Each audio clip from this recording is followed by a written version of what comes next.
আর্যতীর্থর লেখা কার দিকে। আমি সুমিত বন্দ্যোপাধ্যায়। কার দিকে তুমি গুলি ছুঁড়ছ হে, এখানে সবাই মানুষ। সুনীল গাঙ্গুলির এই লাইনটারই কোনো ভাষ্য মুখে নিয়ে বন্দুকবাজের সামনে যে বুক চিতিয়ে দাঁড়ালো, তার মাতৃভাষা বাংলা নয়, হলেও সে সুনীলের কবিতা পড়েনি।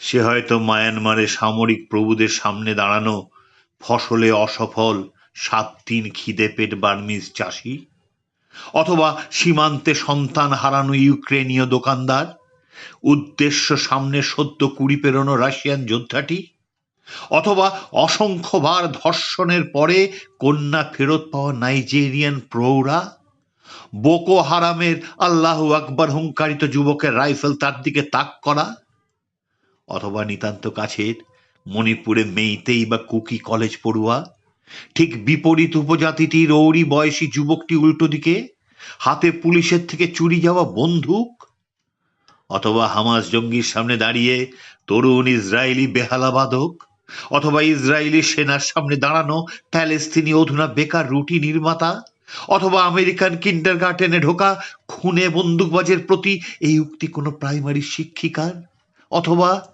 অথবা অথবা আরো হাজার একটা পরিস্থিতি ২০৪খানা দেশ জুড়ে প্রতিদিন কোথাও না কোথাও হচ্ছে। একদিকে বন্দুকধারী, অন্যদিকে নিরস্ত্র নাগরিক।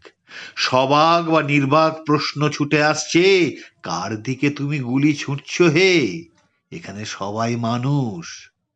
আর সব ক্ষেত্রেই বন্দুকধারীটি মাথা বা বুক তাক করে হেসে বলছে, ঠিক তাই, সেই জন্যেই তো। তারপরেই গুড়ুম, লাশের দিকে না তাকিয়ে সে হেঁটে চলে যাচ্ছে আগামী শবের সন্ধানে। আচ্ছা, এই বন্দুকধারীটি কি মানুষ? উত্তর না হলে এই না মানুষ প্রজাতিটির সংজ্ঞা কি? আর যদি হ্যাঁ হয়, দরজার দিকে দেখতে থাকো। আজ হোক কাল হোক, একদিন সে তোমার দোরে আসবে। মনে রেখো, সুনীল গাঙ্গুলি কেন, সে কারুরই কবিতা পড়েনি।